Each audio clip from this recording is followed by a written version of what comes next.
First cinema నుంచి ఒక 100 films దాకా నేను పనిచేశాను. ఎంతో నేర్చుకున్నాను సార్ మీ దగ్గర నుంచి. సార్ వన్ మెమరబుల్ థింగ్ చెప్పండి, మీరు ఒక 20 years బ్యాక్ ఆర్ఎల్స్ 10 years బ్యాక్ ఏదైనా మర్చిపోలేని 100 సినిమాలో every film every song is a lovely memory of working for that. చెప్పమంటారు? Thank you sir. ఆయన ఏదో చెప్పబోతున్నారు సార్, చెప్పండి సార్. నేను ఆయనకి పెట్టిన ముద్దు పేరు ఉంది సార్, చెప్పండి. మాకు వైరల్ కంటెంట్ కావాలి, అదిదా మాకు కావాలి. ఆర్కెస్ట్రాలో అందరికీ కూడా చిన్నప్పటి నుంచి నాకు యానిమల్స్ బుక్ స్టోరీస్ చదివి నేను పెరిగిన వాడిని.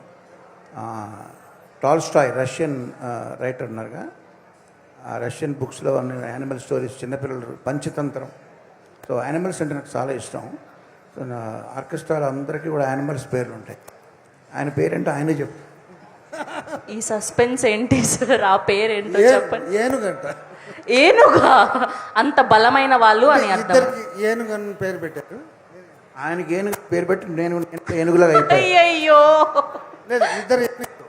ఒకడేమో ఫారెస్ట్ ఎలిఫెంట్ అంట, మా రెక్కీ డికోస్టా, మా అర్థం ప్లేయర్. నేనేమో టెంపుల్ ఎలిఫెంట్ అంట, మా పావలా తీసుకొని ఆశీర్వదిస్తా. గుర్రాలు, సింహాలు చాలా ఉన్నాయి. Thank you sir. ఆయనకి మేమందరం ఒక పేరు పెట్టాం. ఏం పేరు? జకారా.